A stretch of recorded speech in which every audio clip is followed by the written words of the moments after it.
Tacuara Mansión, de Horacio Quiroga.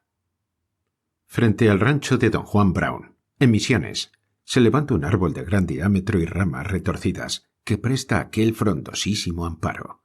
Bajo este árbol murió, mientras esperaba el día para irse a su casa, Santiago Ribet, en circunstancias bastante singulares para que merezcan ser contadas.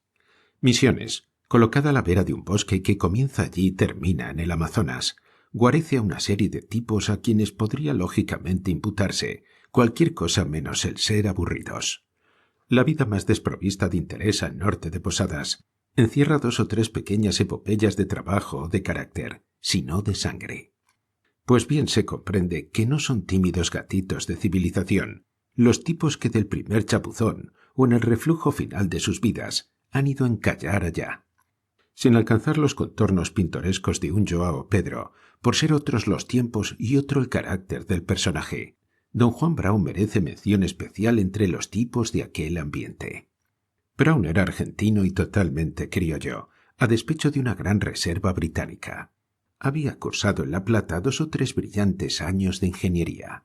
Un día, sin que sepamos por qué, cortó sus estudios y derivó hasta Misiones. Creo haberle oído decir que llegó a Ibiraromí por un par de horas, asunto de ver las ruinas. Mandó más tarde buscar sus valijas a Posadas para quedarse 2 días más, y allí lo encontré yo 15 años después, sin que en todo ese tiempo hubiera abandonado una sola hora el lugar. No le interesaba mayormente el país, se quedaba allí, simplemente por no valer sin duda la pena hacer otra cosa.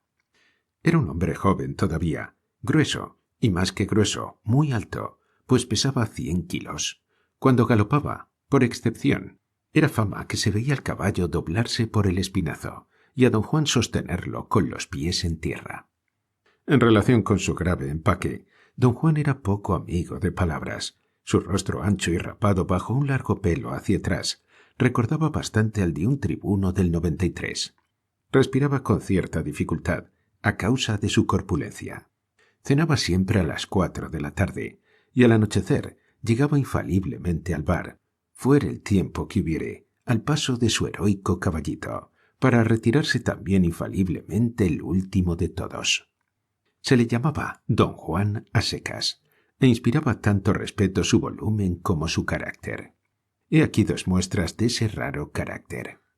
Cierta noche, jugando al truco con el juez de paz de entonces, el juez se vio en mal trance e intentó una trampa. Don Juan miró a su adversario sin decir palabra y prosiguió jugando. Alentado el mestizo, y como la suerte continuara favoreciendo a don Juan, tentó una nueva trampa. Juan Brown echó una ojeada a las cartas, dijo tranquilo al juez: «Hiciste trampa de nuevo. Da las cartas otra vez». Disculpas efusivas del mestizo y nueva reincidencia. Con igual calma, don Juan le advirtió: «Has vuelto a hacer trampa. Da las cartas de nuevo». Cierta noche, durante una partida de ajedrez, se le cayó a don Juan el revólver y el tiro partió. Brown cogió su revólver sin decir una palabra y prosiguió jugando, ante los bulliciosos comentarios de los contertulios, cada uno de los cuales, por lo menos, creía haber recibido la bala. Solo al final se supo que quien la había recibido en una pierna era el mismo don Juan. Brown vivía solo en Tacuara Mansión, así llamada porque estaba en verdad construida de caña tacuara, y por otro malicioso motivo. Servíale de cocinero un húngaro de mirada muy dura y abierta, y que parecía echar las palabras en explosiones a través de los dientes. Veneraba a don Juan, el cual, por su parte, apenas le dirigía la palabra. Final de este carácter, muchos años después, cuando en Ibiraromí hubo un piano. Se supo recién entonces que don Juan era un eximio ejecutante. Lo más particular de don Juan Brown, sin embargo, eran las relaciones que cultivaba con Monsieur Ribet, llamado oficialmente Santiago Guido Luciano María Ribet. Era este un perfecto ex-hombre, arrojado hasta Ibiraromí por la última oleada de su vida.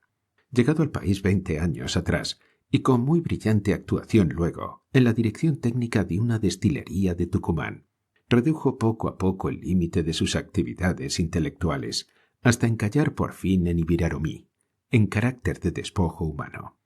Nada sabemos de su llegada allá. Un crepúsculo, sentados a las puertas del bar, lo vimos desembocar del monte de las ruinas en compañía de Luiser, un mecánico manco, tan pobre como alegre, y que decía siempre no faltarle nada a pesar de que le faltaba un brazo. En esos momentos el optimista sujeto se ocupaba de la destilación de hojas de naranjo, en el alambique más original que darse pueda. Ya volveremos sobre esta fase suya. Pero en aquellos instantes de fiebre destilatoria, la llegada de un químico industrial de la talla de Ribet fue un latigazo de excitación para las fantasías del pobre manco. Él nos informó de la personalidad de Monsieur Ribet, presentándole un sábado de noche en el bar, que desde entonces honró con su presencia. Monsieur Ribet era un hombrecillo diminuto, muy flaco, y que los domingos se peinaba el cabello en 2 grasientas ondas a ambos lados de la frente. Entre sus barbas, siempre sin afeitar, pero nunca largas, tendíanse constantemente adelante sus labios en un profundo desprecio por todos, y en particular por los doctores de Viraromí. El más discreto ensayo de sapecadoras y secadoras de yerba mate que se comentaba en el bar apenas arrancaba al químico otra cosa que salivazos de desprecio y frases entrecortadas. «Doctorcitos, no saben nada. Porquería». Desde todos, o casi todos los puntos de vista, nuestro hombre era el polo opuesto del impasible John Brown, y nada decimos de la corpulencia de ambos, por cuanto nunca llegó a verse en boliche alguno del Alto Paraná, ser de hombros más angostos y flacura más raquítica que la de Monsieur Ribet, aunque esto solo llegamos a apreciarlo en forma la noche del domingo en que el químico hizo su entrada en el bar, vestido con un flamante trajecito negro de adolescente, aun angosto de espaldas y piernas para él mismo. Pero Ribet parecía orgulloso de él y solo se lo ponía los sábados y domingos por la noche. El bar de que hemos hecho referencia era un pequeño hotel para refrigerio de los turistas que llegaban en invierno hasta Viraromí a visitar las famosas ruinas jesuíticas y que después de almorzar proseguían viaje hasta el Iguazú o regresaban a Posadas. En el resto de las horas, el bar nos pertenecía. Servía de infalible punto de reunión a los pobladores con alguna cultura de Viraromí, 17 en total, y era una de las mayores curiosidades en aquella amalgama de fronterizos del bosque, el que los 17 jugaran al ajedrez y bien, de modo que la tertulia desarrollábase a veces en silencio entre espaldas dobladas sobre 5 o 6 tableros, entre sujetos la mitad de los cuales no podían concluir de firmar sin secarse 2 o 3 veces la mano. A las 12 de la noche el bar quedaba desierto, salvo las ocasiones en que don Juan había pasado toda la mañana y toda la tarde de espaldas al mostrador de todos los boliches de Viraromí. Don Juan era apenas inconmovible. Malas noches estas para el barman, pues Brown poseía la más sólida cabeza del país. Recostado al despacho de bebidas, veía pasar las horas una tras otra, sin moverse ni oír al barman, que para advertir a don Juan salía cada instante afuera a pronosticar lluvia. Como Monsieur Ribet demostraba a su vez una gran resistencia, pronto llegaron el ex ingeniero y el ex químico a encontrarse en frecuentes vis a vis. No vaya a creerse, sin embargo, que esta común finalidad y fin de vida hubiera creado el menor asomo de amistad entre ellos. Don Juan, en pos de un buenas noches, más indicado que dicho, no volvía a acordarse para nada de su compañero. Monsieur Ribet, por su parte, no disminuía en honor de Juan Brown el desprecio que le inspiraban los doctores de Viraromí, entre los cuales contaba naturalmente a don Juan. Pasaban la noche juntos y solos, y a veces proseguían la mañana entera en el primer boliche abierto, pero sin mirarse siquiera. Estos originales encuentros se tornaban más frecuentes al mediar el invierno, en que el socio de Ribet emprendió la fabricación de alcohol de naranja, bajo la dirección del químico. Concluida esta empresa con la catástrofe de que damos cuenta en otro relato, Ribet concurrió todas las noches al bar con su esbeltito traje negro, y como don Juan pasaba en esos momentos por una de sus malas crisis, tuvieron ambos ocasión de celebrar vis a vis fantásticos, hasta llegar al último, que fue el decisivo. Por las razones antedichas y el manifiesto lucro que el dueño del bar obtenía con ellas, éste pasaba las noches en blanco, sin otra ocupación que atender los vasos de los dos socios y cargar de nuevo la lámpara de alcohol. Frío. Habrá que suponerlo en esas crudas noches de junio, Por ello, el bolichero se rindió una noche, y después de confiar a la honorabilidad de Brown el resto de la damajuana de caña, se fue a acostar. De más está decir que Brown era únicamente quien respondía a estos gastos a dúo. Don Juan, pues, y Monsieur Ribet quedaron solos a las 2 de la mañana, el primero en su lugar habitual, duro e impasible como siempre, y el químico paseando agitado con la frente en sudor, mientras afuera caía una cortante helada. Durante 2 horas no hubo novedad alguna, pero al dar las 3, la damajuana se vació. Ambos lo advirtieron, y por un largo rato los ojos globosos y muertos de don Juan se fijaron en el vacío delante de él. Al fin, volviéndose a medias, echó una ojeada a la damajuana agotada y recuperó tras ella su pose. Otro largo rato transcurrió, y de nuevo volvióse a observar el recipiente. Cogiéndolo por fin, lo mantuvo boca abajo sobre el zinc. Nada, ni una gota. Una crisis de dipsomanía puede ser derivada con lo que se quiera, menos con la brusca supresión de la droga. De vez en cuando, y a las puertas mismas del bar, rompía el canto estridente de un gallo, que hacía resoplar a John Brown y perder el compás de su marcha a Ribet. Al final, el gallo desató la lengua del químico en improperios pastosos contra los doctorcitos. Don Juan no prestaba a su cháchara convulsiva la menor atención, pero ante el constante «porquería, no saben nada» del exquímico, Juan Brown volvió a él sus pesados ojos y le dijo «¿Y vos qué sabes?» Ribet, al trote y salivando, se lanzó entonces en insultos del mismo jaez contra don Juan, quien lo siguió obstinadamente con los ojos. Al fin resopló, apartando de nuevo la vista. «Francés del diablo». La situación, sin embargo, se volvió intolerable. La mirada de don Juan, fija desde hacía rato en la lámpara, cayó por fin de costado sobre su socio. «Vos que sabés de todo, industrial, ¿se puede tomar el alcohol carburado?» «¿Alcohol?» La sola palabra sofocó, como un soplo de fuego, la irritación de Ribet. Tartamudeó, contemplando la lámpara. «¿Carburado? ¡Ch! ¡Porquería! ¡Bencinas! ¡Piridinas! ¡Ch! ¡Se puede tomar!» No bastó más. Los socios encendieron una vela, vertieron en la damajuana el alcohol con el mismo pestilente embudo, y ambos volvieron a la vida. El alcohol carburado no es una bebida para seres humanos. Cuando hubieron vaciado la damajuana hasta la última gota, don Juan perdió por primera vez en la vida su impasible línea, y cayó. Se desplomó como un elefante en la silla.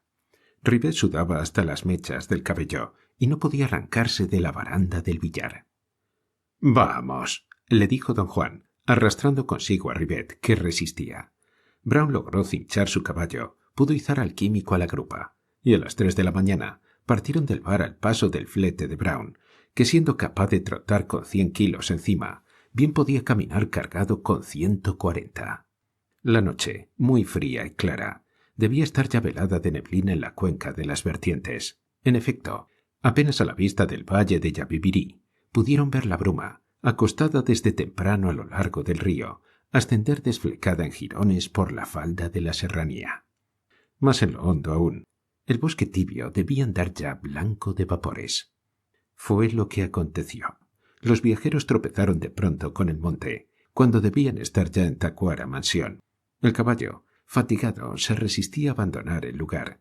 Don Juan volvió grupa, y un rato después tenían de nuevo el bosque por delante. «Perdidos», pensaba don Juan, castañeteando a pesar suyo, pues aun cuando la cerrazón impedía la helada, el frío no mordía menos. Tomó otro rumbo, confiando esta vez en el caballo. Bajo su saco de astracán, Brown se sentía empapado en sudor de hielo. El químico, más lesionado, bailoteaba en ancas de un lado para otro, inconsciente del todo. El monte los detuvo de nuevo. Don Juan consideró entonces que había hecho cuanto era posible para llegar a su casa. Allí mismo ató su caballo en el primer árbol, y tendiendo a Ribet al lado suyo, se acostó al pie de aquel. El químico, muy encogido, había doblado las rodillas hasta el pecho, y temblaba sin tregua. No ocupaba más espacio que una criatura, y eso flaca. Don Juan lo contempló un momento, y encogiéndose ligeramente de hombros, apartó de sí el mandil que se había echado encima, y cubrió con él a Ribet, hecho lo cual, se tendió de espaldas sobre el pasto de hielo. Cuando volvió en sí, El sol estaba ya muy alto, y a 10 metros de ellos, su propia casa. Lo que había pasado era muy sencillo. Ni un solo momento se habían extraviado la noche anterior. El caballo habíase detenido la primera vez, y todas, ante el gran árbol de Tacuara Mansión, que el alcohol de lámparas y la niebla habían impedido ver a su dueño. Las marchas y contramarchas, al parecer interminables, habíanse concretado a sencillos rodeos alrededor del árbol familiar. De cualquier modo, acababan de ser descubiertos por el húngaro de don Juan. Entre ambos transportaron al rancho a Monsieur Rivette, en la misma postura de niño con frío en que había muerto. Juan Brown, por su parte, y a pesar de los porrones calientes, no pudo dormirse en largo tiempo, calculando obstinadamente, ante su tabique de cedro, el número de tablas que necesitaría el cajón de su socio. Y a la mañana siguiente, las vecinas del pedregoso camino del Yabebirí oyeron desde lejos y vieron pasar el saltarín carrito de ruedas macizas y seguido aprisa por el manco, que se llevaba los restos del difunto químico. Maltrecho a pesar de su enorme resistencia, don Juan no abandonó en 10 días Tacuara Mansión. No faltó, sin embargo, quien fuera a informarse de lo que había pasado, sobre texto de consolar a don Juan y de cantar aleluyas al ilustre químico fallecido. Don Juan le dejó hablar sin interrumpirlo. Al fin, ante nuevas loas al intelectual desterrado en país salvaje que acababa de morir, don Juan se encogió de hombros. «Gringo de porquería», murmuró apartando la vista. Y esta fue toda la oración fúnebre de Monsieur Rivette.